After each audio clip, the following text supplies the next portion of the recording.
My name is Alicia Middleman, and I'm a curator at the Estes Park Museum. Today is January 7th, 2014, and we are at the Sievers home. This is an interview with Greg Sievers for the Estes Valley Mountaineering Oral History Project, a joint venture between the Estes Valley Library and the Estes Park Museum.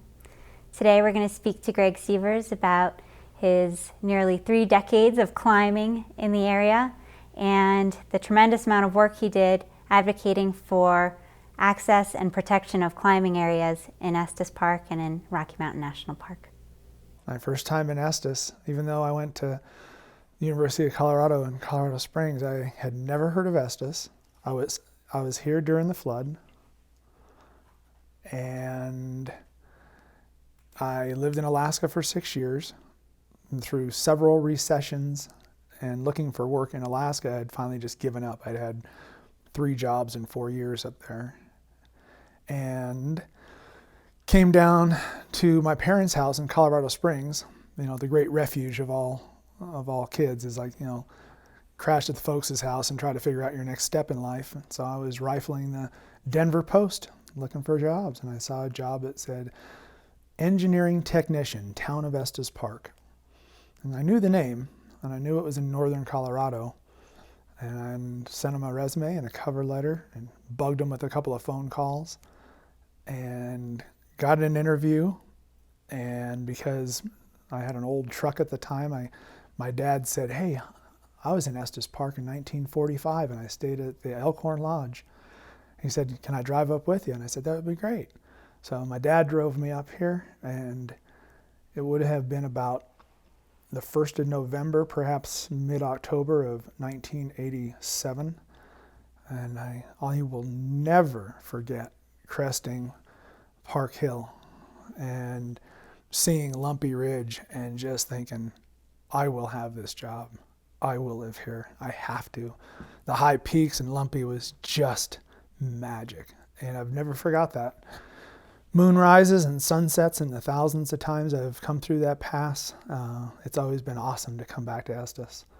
So applied for the job and got the job. And that was sort of the start of my rock climbing.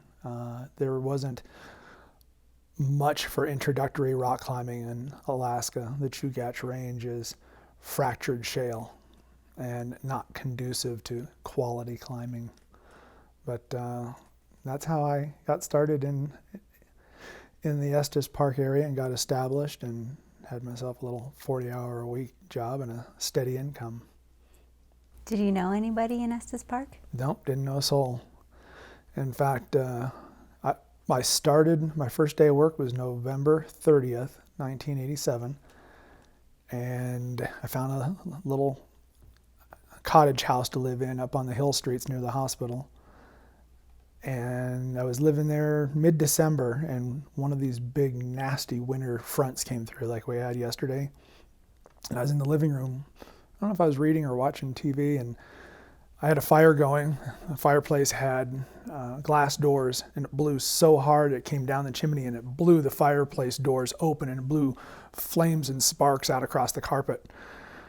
And I went into work the next day thinking, what have I done? This place is horrible. You know, it's like, what have I done to myself to move to this hellhole? And it's like, it's so windy that it blew open your fireplace. So I just, like everybody here in Estes Park, you learn to just roll with the bad weather. That's quite a comparison to Alaska. Actually, that was, to me, other than the wind, that was one of the nice comparisons to Alaska. One of the things I told a lot of people, a lot of locals and the folks that I worked with at Town Hall were always fascinated as to, or intrigued, I should say, as to why'd you want to come here? And I said, you know, well, like, what about this weather? They were thinking this Estes Park area had bad weather, bad winters. And I said, it's kind of the same. What Alaska had in latitude, Estes Park has in altitude. So really, they were very similar. Temperature was similar. Snow conditions, at least at that time, were similar. That first winter I moved here, they all thought I was crazy. I'd ride my bike to work and there was 6 or 8 inches of new snow on the ground, and I didn't care. I just thought I'd moved to heaven. So Anchorage was sort of a big city, and you couldn't really commute to to work on a bicycle. But I sure thought I could here when it was only a mile. And what is it? It's done. Oh, okay. after you learned the ropes in your job as an engineer for the town, when did you begin climbing, and what were some of the first routes that you did? I think some of my very first investigation, the very first thing I did was march across Elkhorn Avenue and walk into the Estes Park mountain shop that was run by Todd Ursa and Rob Murdoch, and introduced myself. And the only climbing guidebook that was available at the time was the Little White High Peaks book by Dick DeMay. And that sort of became my Bible. And it's like the where and the what. I wasn't much of a rock climber at the time, so I had done some 5, 6, 7, 8 routes in Alaska, but just a small handful. I really would not at all consider myself a rock climber at that time. I had cut my teeth in Alaska on ice. And so the very first thing I sought out in Rocky Mountain National Park were ice routes. All the same standards that apply today. There's, unlike rock routes that as your abilities get better, you can expand into more difficult routes and do more route pioneering. Solid ice, just pure ice routes, are rather static. They're ephemeral. They're either there or they're not by the amount of moisture and cold weather. And it has mostly been this last 10 to 15 years, I think, that the mixed climbing has really taken off. But at that time, when I got here, I just sought out Jaws, Hidden Falls. But I moved to this town already being a grade 5 ice climber, and found the ice gradings here a full number grade easier than they were in Alaska. I have adapted to that, probably gotten softer, but at that time, being 30 years old and full of myself, I found all the ice routes here to be extremely easy. And everything that was graded water ice 4, I thought was a 3. And everything that was graded water ice 5, I thought was a 4, because I was just so used to Alaska standards of big, long, and just more sustained and difficult. So I was a bit cocky. Did you find that the ice climbing here was pretty thoroughly pioneered and written about, or was there still a lot yet to climb? Well, like I said a moment ago, based on the standards at the time, as a pure ice climber, I thought, most things were already identified, previously climbed and routed and cataloged. But as those standards, in the late 80s, through the 80s, as mixed climbing was being pushed and pioneered by people like Jeff Lowe and Duncan Ferguson, in the 70s and 80s, as those mixed standards and the style of climbing became more mixed, of putting your sharp tools on rock, it just opened the door in Estes Park and the Rocky Mountain National Park area. It just opened the door to an endless list that continues to grow today, such as Topher and Kevin Cooper's brand new line next to the window up on Longs Peak. And it's, you get a big moist fall, which we've all been praying for decades, and new lines show up. And I did a handful of that in Rocky over the last 10 years. Just what we call taking your tools for a walk, because a lot of times you get skunked. You just make a big hike with a 40-pound pack and you don't find what you're looking for. Or you scratch your way up something small and insignificant and silly just so that you can make some sparks that day. What's it like as an ice climber and a mixed climber to at the start of the season, where do you begin? Where do you go? Where do you find your favorite routes? The difficulty of climbing ice early season here is twofold. One, it's the elevation. Naturally, the higher up, the colder it is. So a lot of the routes will form up at 13,000 feet in late September and early October for sure, in the first 2 weeks of October. And they'll often sublimate later in November or 1st of December, they'll be gone. And those high altitude routes are not only 4 to 6 mile approach and at high elevation, but they're really hard. There are very few high altitude routes that are like water ice 3 or something that you can warm up on, or as my buddy Stevie and I always say about our first couple of days out, we're shaking out the cobwebs. How's it feel up there? Oh, just shaking out the cobwebs. Case in point, 2001, Kelly Cordes and Topher went up on the lower east face of Longs, found some brand new ice, put up a water ice 5 thin route called Crazy Train. And it's like an Ozzy Osbourne song. Put up Crazy Train and posted it, I believe, had a comment on, I think it was Mountain Project or climbing.com at the time. And just unleash the masses, of everybody who could climb water ice 5 first day out. So case in point then, 5 mile approach, probably closer to 6, starting out at probably 12,000 feet, and it's water ice 5 plus, first day out. That's what's called shaking out the cobwebs. And it's just, you've climbed rock all summer long, your hands feel strong, your forearms feel strong, your heart and your mind are in it, but holy crap, it's 12,000 feet, and it's, vertical water ice, and it's really thin, and you got to do some tricky traverse maneuvers in a third of the way up the pitch. What can you do to train for that? We have climbing gyms for rock climbing, but what can you do that overlaps for early season ice climbing? Well, it didn't exist then. It does now. It's the CrossFit type thing. I mean, it's unlike a lot of climbers. I have a very diverse interest. I am equally entertained and in love with the backcountry when I just bag 14ers with my wife. We'll just, at some point in our life, we realized that people come from all over the world and all over the country to Colorado to climb 14ers. And it's like, we live here, and we'd only done a few each, before we ever met. And we thought, we had these great dogs, and we thought we should do that. We should, just tick off a few each summer. It's something to do together, something to stay in shape. A lot of the 14ers are, 10-mile round trips. Some of them we've taken alternate routes and made 14 and 16-mile days out of it.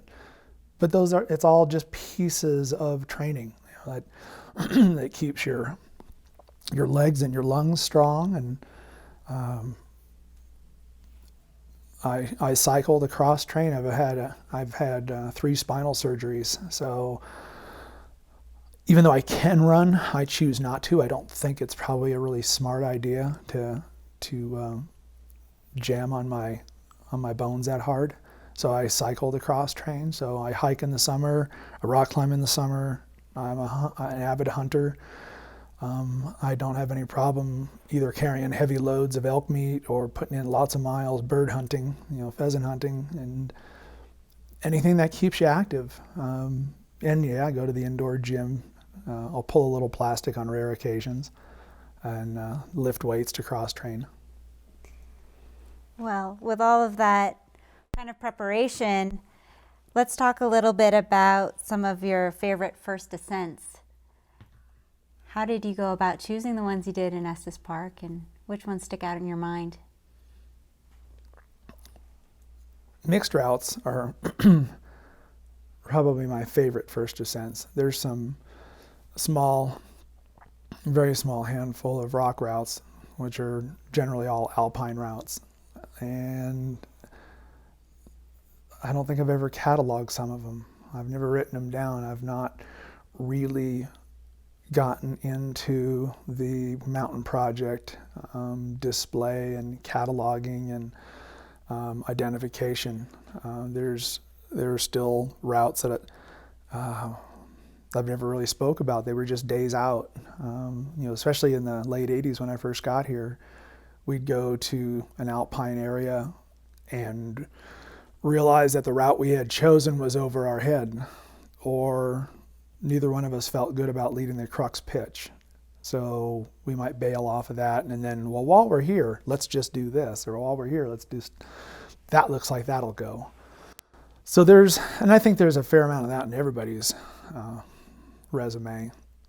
The things that stand out in my mind are some of the routes that I've gone to do, like Vanquished. It's a big ice route with a 5 or 6 mile approach up past Sky Pond, probably a mile beyond Sky Pond at the back of the Powell Cirque. Got there and, it wasn't in condition. It had no ice, and rather than just claw at the rock, there was some ice adjacent to it. Brian Verholst and I just got to scratching our way up. Just didn't really have new routing in mind. Just saw some bits and pieces of ice, a couple of ice shelves and a couple smears and columns that we laced together and ended up doing, I think it's in fact, I'm trying to think of the name of it. That's another problem. I suppose I've never really, even though I did write that one down and I even sketched it up in a graphic, and I did share it, and it's been repeated a number of times. It's M5, Water Ice 5. I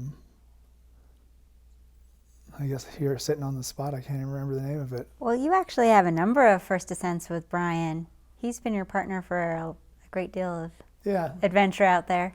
I met Brian in about 2003 or 4, I want to say. He was working for the Parks Department at the town of Estes Park, and I'm not sure how the conversation came up. He was a seasonal employee, how the conversation came up about climbing. And I'm real picky about climbing partners. I'm not an easy person to wrangle into tying in with. I've spent so much time in the backcountry tied to a rope that I feel it's not just the brotherhood of the rope, it's putting my life on the line and knowing that whether I'm belaying somebody or someone is belaying me, that my life is in their hands, that mistakes can't happen. I've never been involved personally in an accident. I've been involved with one accident at Lumpy, but I've never taken a big leader fall. I've never been injured, and I've never been in a critical injury situation.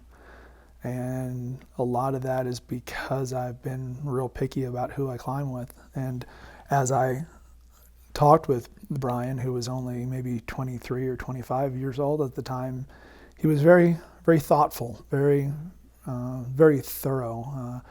Knew a lot about first aid. And was very thorough in his mental processes of being safe and climbing safe, but pushing hard and climbing hard. And so we started tying in and going to Lumpy that summer, and we were both climbing pretty solid 510, and spent several summers climbing 510, and then I, through that, found out that he enjoyed ice and mixed also. So yeah, we've traveled together and climbed together in the Rockies.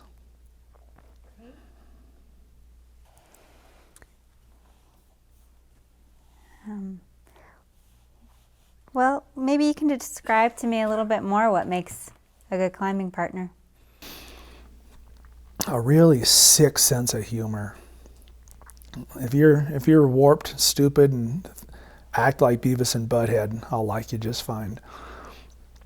I have probably equally been appreciated for my humor and not appreciated for my humor.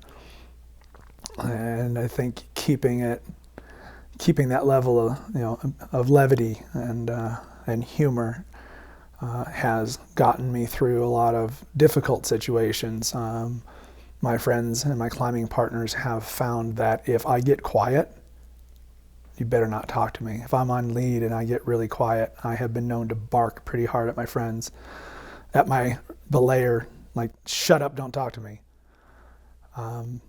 The other 99% of the time, I'm usually cracking off beauties, And so if I'm on lead and I'm telling jokes and telling stories, everything's going good. And I can do that climbing at the very peak of my ability, unless I get scared. But I think that's probably one of the things that makes a good climbing partner is, just a small cross-section of your personality that jives with the other person, man or woman, that humor. And to spend time with people, it's probably like any friendship, approximately similar political views or financial views or religious views, so that you don't grate on one another. On any given day, a day outing, probably not a big deal whatsoever. To do multi-days or expedition climbing, it probably means a lot in my opinion. Can you think of any times where you might have been in kind of a hairy situation and humor really helped? Yeah, quite a few. Not always ones that I can easily bring to mind, but I've done 8 climbing trips into the Alaska range, and all of which, would push my abilities where you can't, at points, I've been dead-ended many times in the Alaska range and had to swallow that sour pill of fixing a point to begin rappelling that you've thrown in the towel.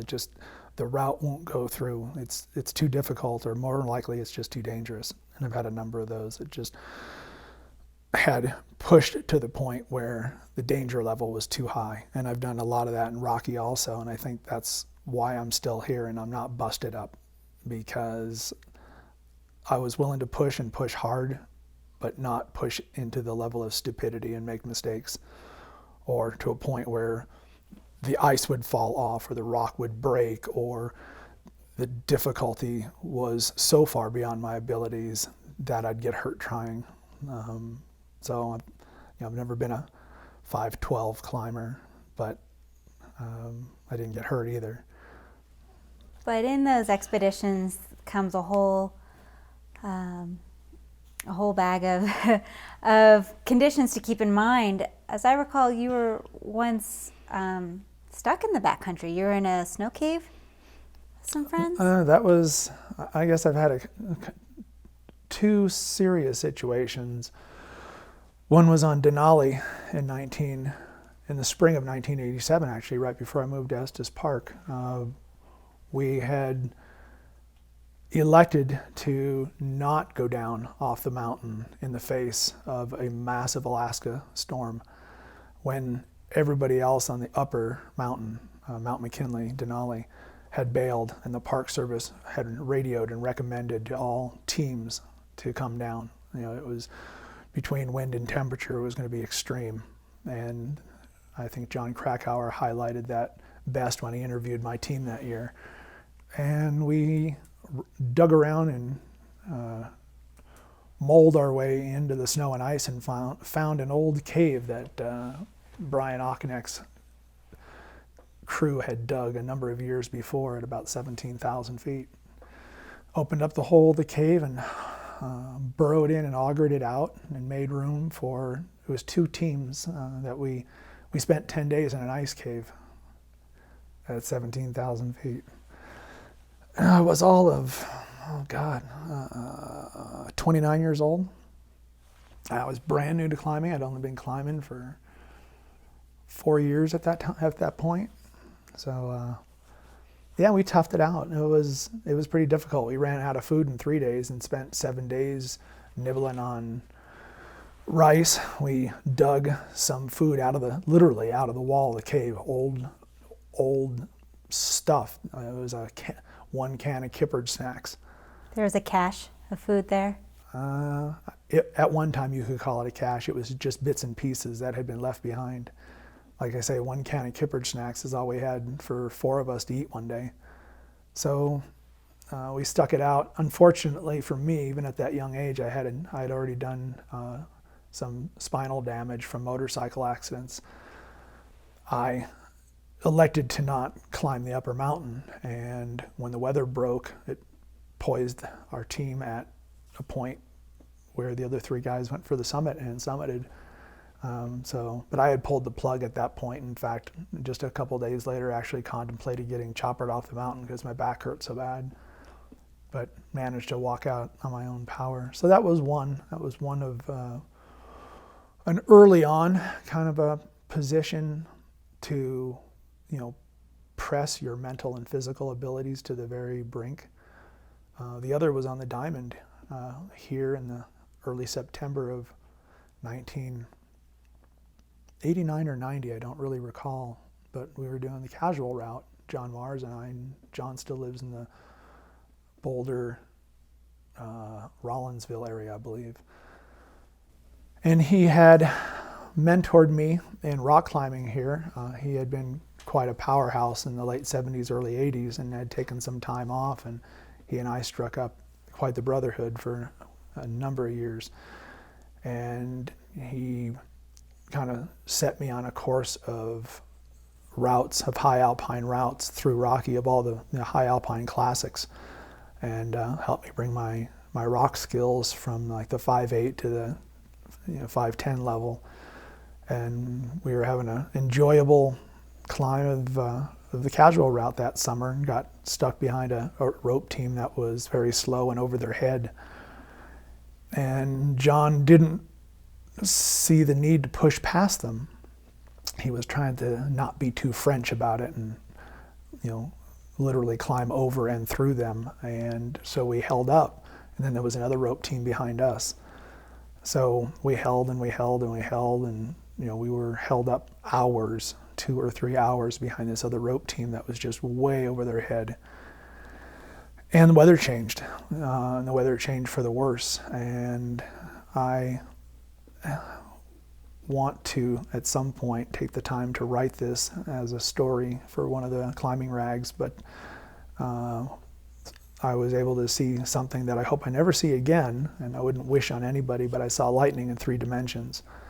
I saw a tube of white light come down over our back during that storm that was probably no farther than that camera is to me, that I felt like I could touch out and reach out and almost put my hand into the white fire of lightning. It was a cylindrical tube with wisps coming off of it. And I welled up. I was like, I feel it right now. It felt like my life was moments from being taken, and scared the shit out of me. It's tough to talk about because I don't think most people ever see that and ever would know what that's like. And we were at 14,000 feet, and had to we couldn't go down. There was a rope team behind us. It started snowing, all the ledges iced up. The grapple, stacked up to 2 to 4 inches thick on the ledges. And we were truly hosed. We were in serious, we didn't have gloves. We had fuzzy hats, but it was just late summer. I don't really recall whether it was the last week of August or first week of September, but we were in serious shit. And the kids above us had just barely made it to table ledge and got off, and I was furious. I was absolutely furious. We were stuck on the wall. We ended up going to direct aid on the crux pitch in an attempt to continue upward, because it was only 100 feet to table ledge, but it was 1,000 feet, to go down. So it seemed like the thing to do was to move up. And the rope team behind us, who became my very close dear friends, and Britt became a fellow that I spent the next, I still climb with him to this day. We've been buddies for 20 years. But to get off of the rock was, we ended up leaving gear behind. We did everything we could to not fall, to stay alive. Everything was iced up.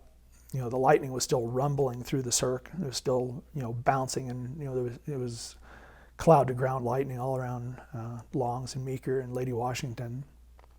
And I saw these kids going down the north face, and I lost my composure, and I just screamed obscenities at them across the cirque. In a sense, it wasn't their fault.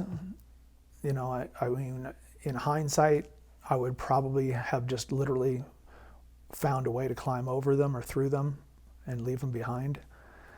To protect our own hide, or teamed up with them in some manner to move ahead and get off. But that was probably the only time in my entire 30-year climbing career that I thought I'd die. So those are the two big moments that stand out. Those that sculpt your core, that change your ability to know your limits and to push past them. Wow. I don't think I've ever told anybody that story. Well, thank you for sharing it with me. How then, after that moment, how did you stay committed to climbing? That kind of actually piqued my desire. That was a formative point for my heart and soul and mind, that if I can get through that, I can get through anything. It was Rod Willard and I used to talk about our bag of tricks, and an all-arounder is a term you'll hear through the climbing community. An all-arounder means you climb ice, you climb rock, you climb mountains, you do some bouldering, aid. At one point in my career, I prided myself that I could literally climb down anything I could climb up, whether it was reversing 510 or 511 moves, or reversing moves in an off-width, or down climbing water ice 5. I prided myself to know that I could reverse moves. And that was what Rod and I always referred to as our bag of tricks, that you have enough experience in so many different facets that there's always an opportunity or an option to do it differently. That you can traverse to a different route or a different location, or that you can reverse the moves, that you can unstick yourself. You never find yourself stuck, because there's always an alternate option to take to undo the damage that you've gotten yourself into. And to me, that's an all-arounder. That's it kind of builds in those pieces of when I was a Boy Scout, and the skills for first aid and compass and map work and all those things that you learn as a youngster, and all of my skills in the field as a hunter of tracking and stalking.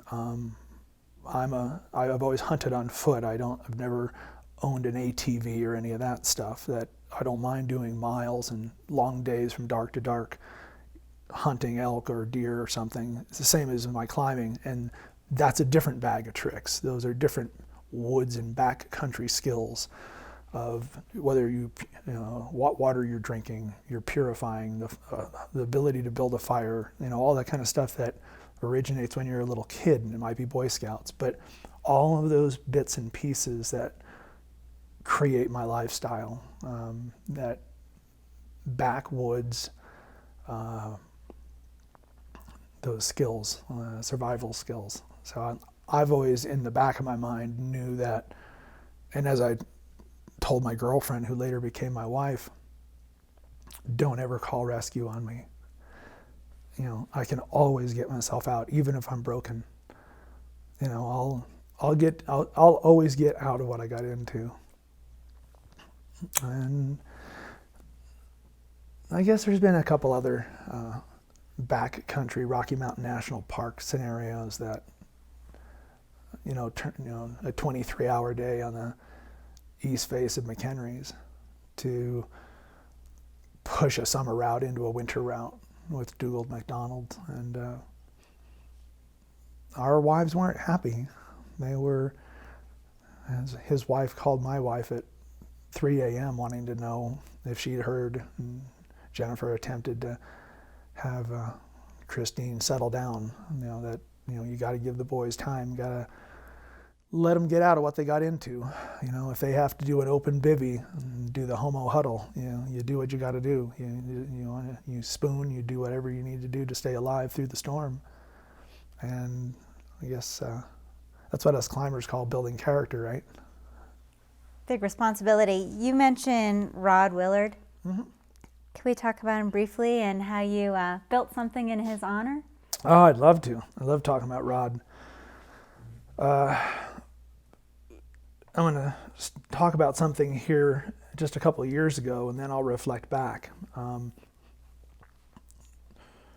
Over on Stanley Avenue, up behind the Holiday Inn, there's a little garage, a little 2-car garage that's an indoor climbing gym. And 4 years ago, almost to the week, I had a metal hip resurfacing done just from more wearing out my body. And I was rehabbing that metal hip, and after 6 or 8 weeks decided it was time to maybe do a little bouldering, and didn't really want to go down to the mountain shop, wanted something a little bit more quiet in case I didn't do well, in case the pain overwhelmed me or something, I didn't know. And I thought, I'll go over to Rod's Gym is what it's called. So I went over to Rod's Gym, and I had gotten a combination to the door. And I was there by myself, and a few other people showed up. And somebody was visiting, and then one person says to the other, "Why do they call it Rod's Gym?" And the other person says, "I don't know, some guy that used to live here." That didn't sit well. That didn't sit well at all. So I commenced to explain to these folks exactly who Rod was, Rod Willard, and how that gym came to be. And at that moment, I decided that just can't be the case. The Bicknells owned the property at the time. He's the owner of CMS, Colorado Mountain School. So I talked with John, and I said, "Hey, would you mind if I made a little photo and write-up about Rod Willard and stuck it on the wall of the gym?" And he said, "No, that would be great." So I'll take this opportunity to segue then back to the mid-90s when I first met Rod, and I was putting together trying to find a climbing partner with all those skills and that bag of tricks that I referenced to go into the Alaska range and do a new route on Mount Huntington. Rod at the same time was looking for a partner to go to Mount Hunter to do a new route. He had his partner lined up. I was still seeking one. Rod had to bail out because he got a job opportunity.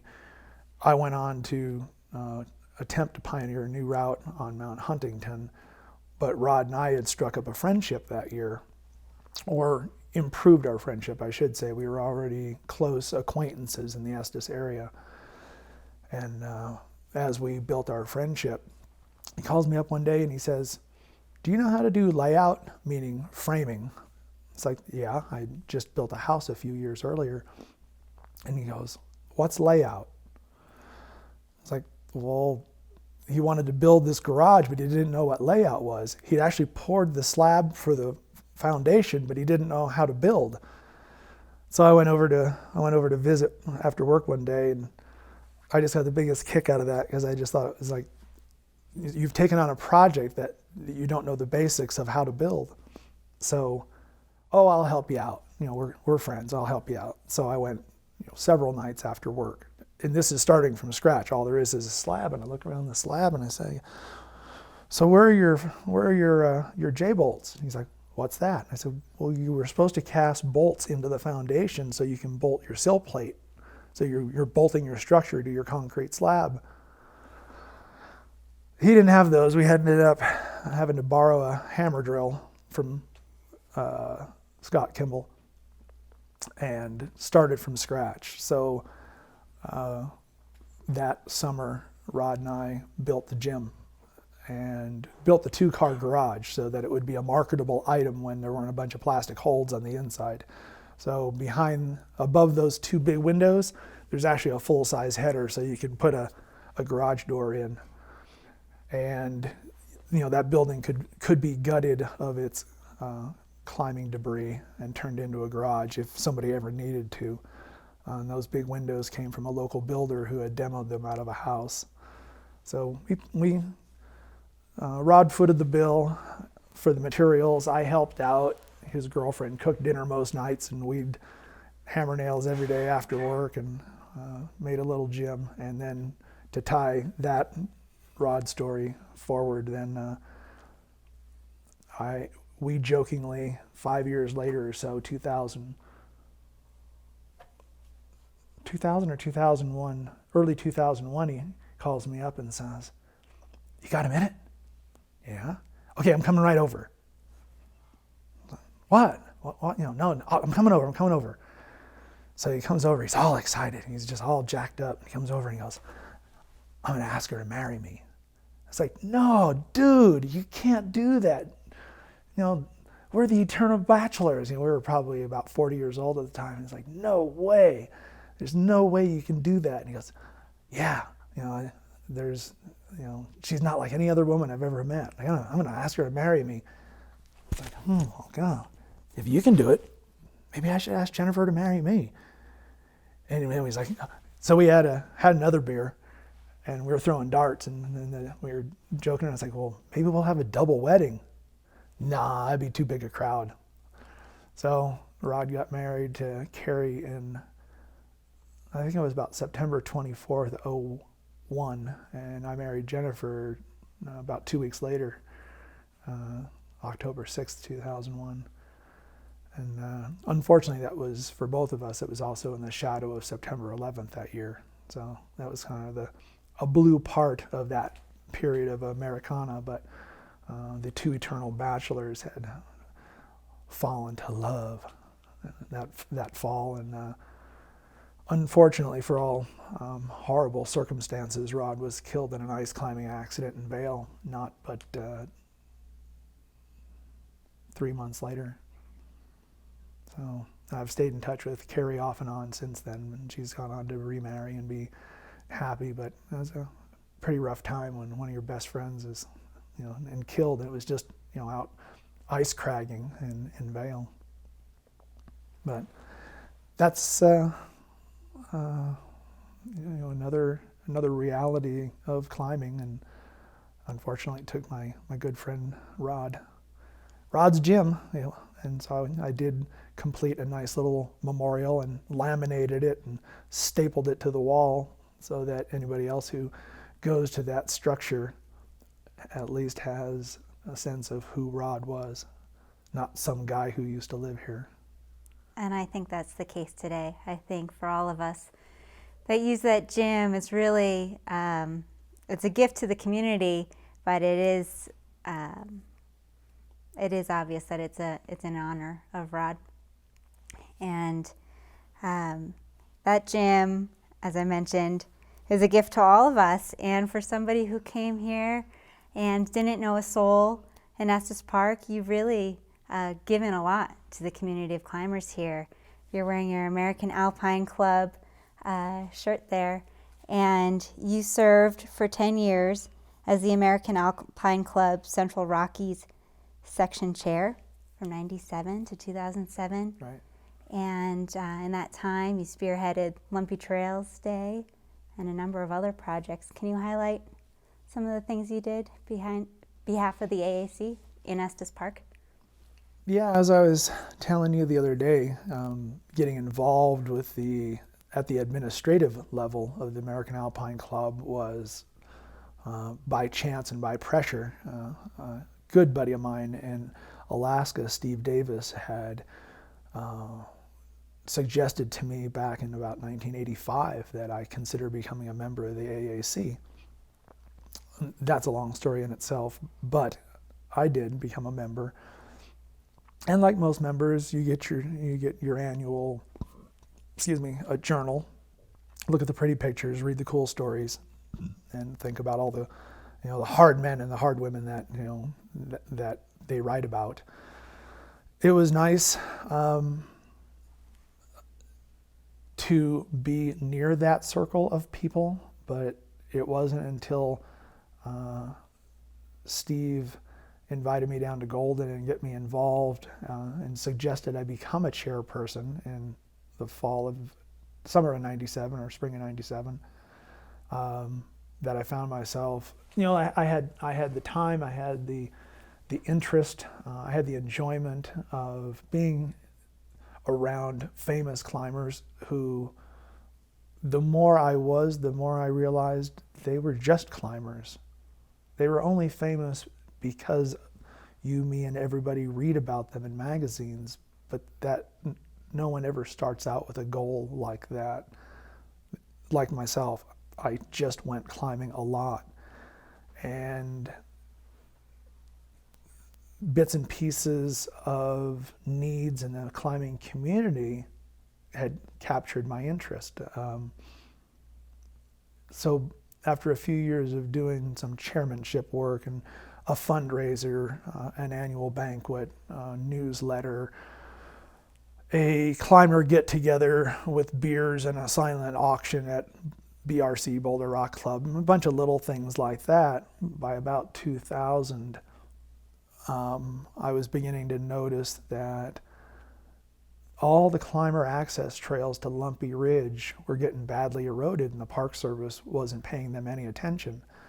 And as I made inquiries to the Park Service about doing trail maintenance, they told me that they're limited in resources, both financially and manpower, and that they have to apply their resources to the areas that are more heavily used, such as from Bear Lake to Emerald Lake, or from Bear Lake to Sky Pond, or the big trails. The Longs Peak Trail needed work badly, but again, they're limited financially and staffing. So I suggested, if I could put together a group, could the public do trail maintenance?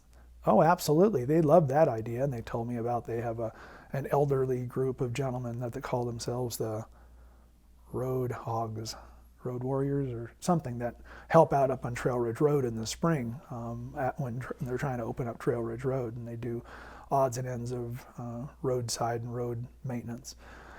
Then several other user groups for different types of maintenance and repairs. So yes, so I pursued that, talked with some folks, like with the Access Fund, like Sally Mosier, somebody who knew how to do grassroots organization, and tapped those people for, how do you get the word out? How do you facilitate and organize a group? So I learned a few lessons, and starting in 2000 was the first Lumpy Trails Day, and when you're a volunteer, you get to do anything you want. So I made it fit my schedule. I wanted it to be in the fall. I wanted it to be on a Sunday so that everybody could go climbing on Saturday. And I got the word out across the Front Range and through I had a section web page at the time, linked to the American Alpine Club web page, website, and was able to get the word out, and had not a big turnout. I think I had maybe 20, 25 volunteers that year. Another part of that was where to start. You've got 2.5 miles of Lumpy Ridge from the Twin Owls all the way to Sundance. Which trail do you pick out? Well, again, I picked out my favorite. It's like I wanted to work on the Sundance Trail. In fact, at the time, Rod Willard and I were down there climbing, And the descent trail off of Sundance was in such braided, horrible condition that there was no established way down. And the surface there in that ravine was just decomposed granular material, and it was just getting tore up. And every time there was a big thunderstorm, it would just get worse, and then the climbers would make it worse, and there was just this braid of trails. And moving, tumbling, shifting, decomposed granite sand that was, and every time that would move, it would tear up what little bit of growth was trying to establish itself. So that was Lumpy Trails day number 1, was to work on the lower section of the Sundance Descent Trail. And the next year, I had about 60 people show up the second year, so we broke into 2 teams, one that worked on the intersection where the Black Canyon Trail breaks off and heads up, and then the other team went up high and worked on the 1,000 feet above that, 600-800 feet up, and worked on the upper climber descent trail. So it was really specific to what I wanted to do. I wanted that area to not be so eroded. I also had a concern that at some point the Park Service might not be so friendly toward those trails, and if we as a climber user group tore them up too much worse than they already were, that the Park Service might do something drastic like close it down or fence off an area and say no more access to this area. Like we've all seen signs that says stay off restoration area. So I was afraid that at the Book or the Bookend or Batman Rock or something, that they might fence an area off it says no access restoration area, and I didn't want that to happen. So they were personal concerns of mine that kind of expanded to the climbing community as a group. And people like coming, people love coming to Estes Park, whether you're a tourist or a climber. There's a lot of alpine climbing, a lot of real high quality rock climbing on Lumpy. So that second and third year, the volunteer group expanded to, one year I think we hit almost 80 volunteers.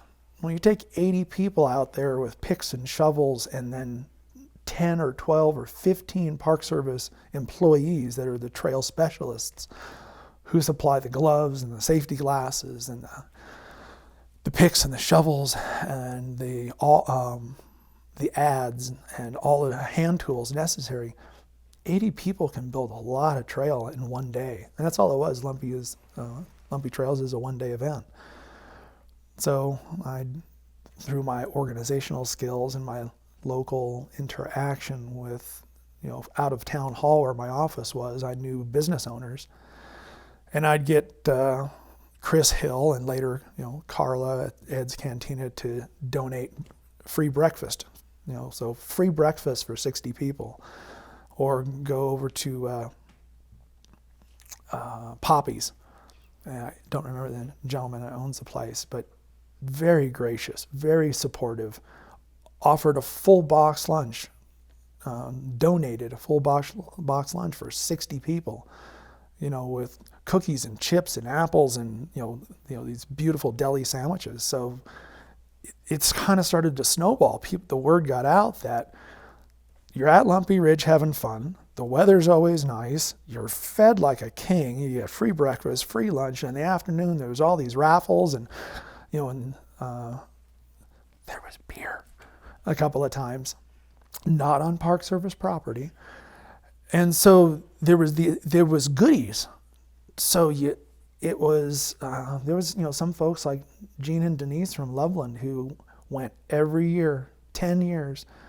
A lot of people would, bank 6 and 8 years out of 10 because they'd go climbing one day and do Lumpy Trails the next. And one particular year, when I was feeling particularly powerful, the day before I'd gone up and done Fields Chimney, which is a M5 Ice 5 route on the lower east face of Longs.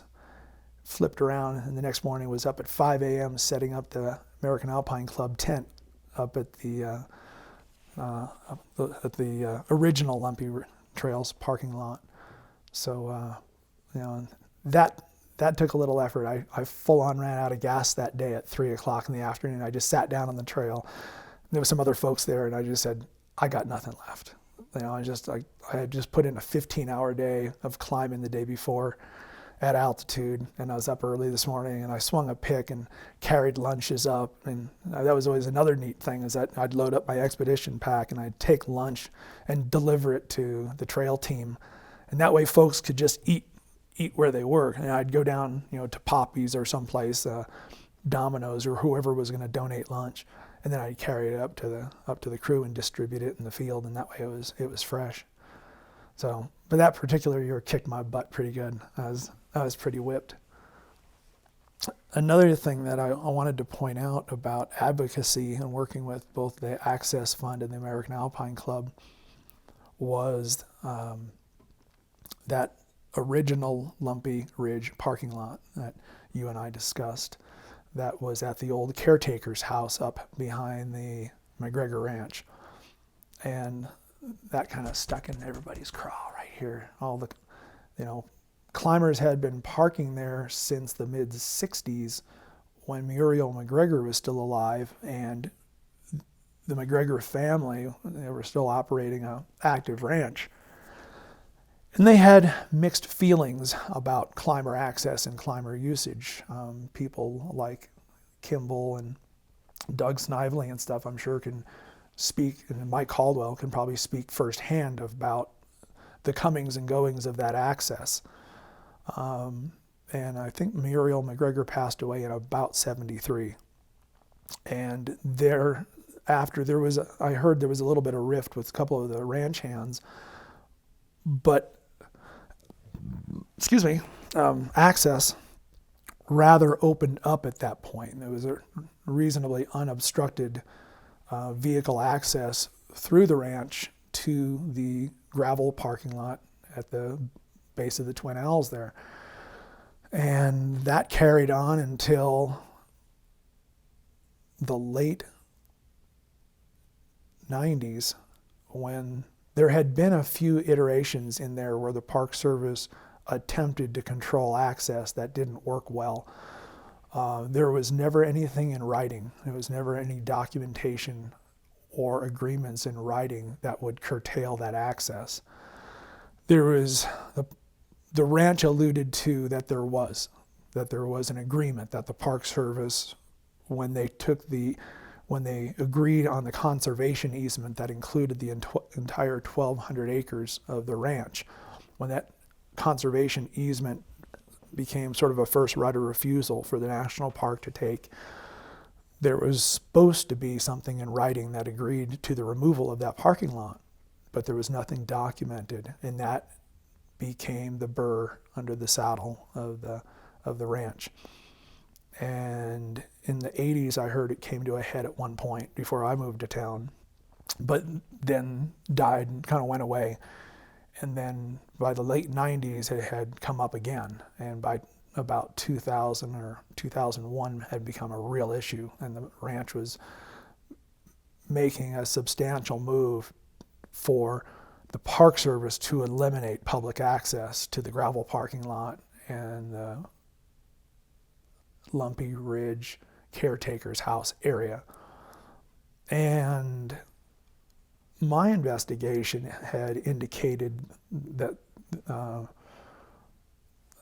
trying to think of the term for, in a court of law, there's a phrase I'm not coming up with right now, that if you use a piece of property or you access for, and it's a funny number, it's like 19 years, not 20, but uninterrupted, then that would become public access or public use.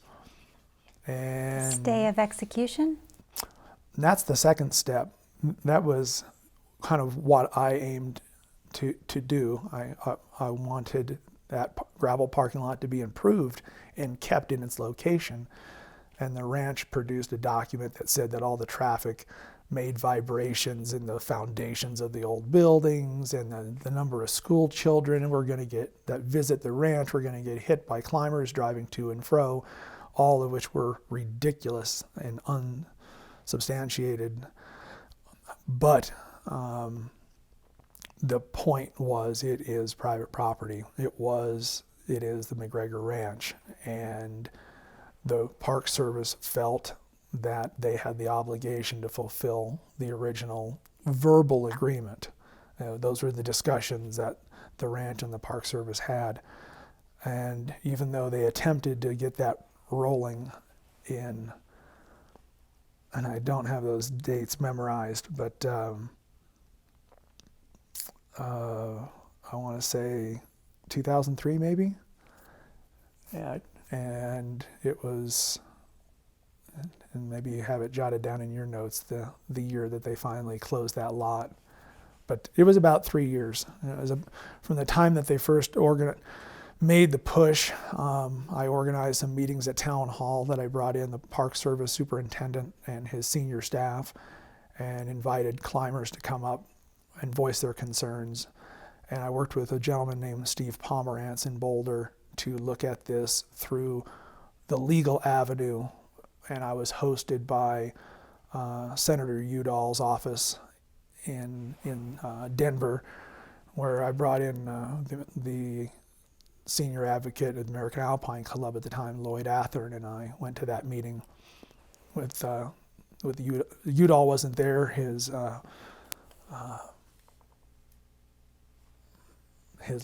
lieutenant or senior secretary, I can't remember the gentleman's name, and the Park Service regional manager was there, and we laid out all the documents that they produced from the McGregor Ranch back in the 70s and 80s. It was still pretty gray.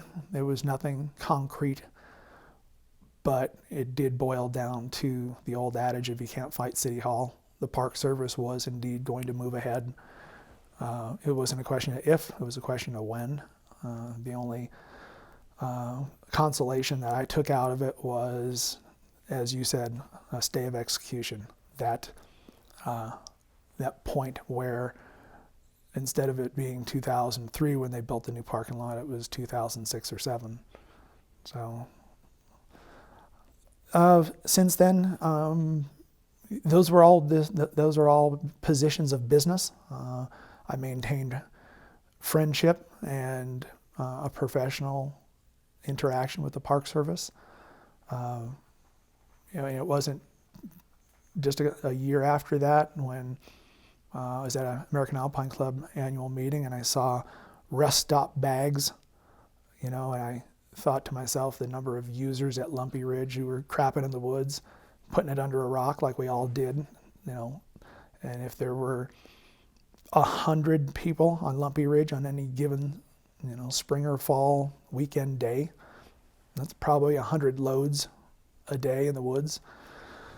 I kind of thought it was time to make alternate options available. So I approached the Park Service after having learned of these rest stop bags, or a human waste disposal program. And spoke with Jim Dugan, and he had been investigating and thinking about doing something like that. But like I said, even through the discomfort of contradicting the Park Service regarding parking and access, I turned around and I built a bag dispenser. And the first couple were made out of solid oak so that they wouldn't weather, and walked into Jim Dugan's office. We had a pleasant conversation, and he immediately called in several of his associates, and they all loved the idea. And I worked with a local carpenter, and we built one of those out of solid oak and had all these donated rest stop bags. The rest stop company said that we've been wanting to work with the feds at a federal level, at the national park level, and if you put this together, we'll donate the first X number of cases, which is, 100 or 1,000 bags, something like that. So it was kind of the perfect storm. It all it was easy for me to build a couple of those. The Park Service was, already thinking of a way to mitigate backcountry human waste, and the Rest Stop Company was looking to expand their user group. From obviously for them a profit standpoint, but they were willing to donate a massive bags up front and then sell more at an extremely discounted rate. And I guess between the parking lot work and the Lumpy Trails work and the access work, it was things that just fell into place. There were things that I cared about. I didn't really think much about the ripple effect.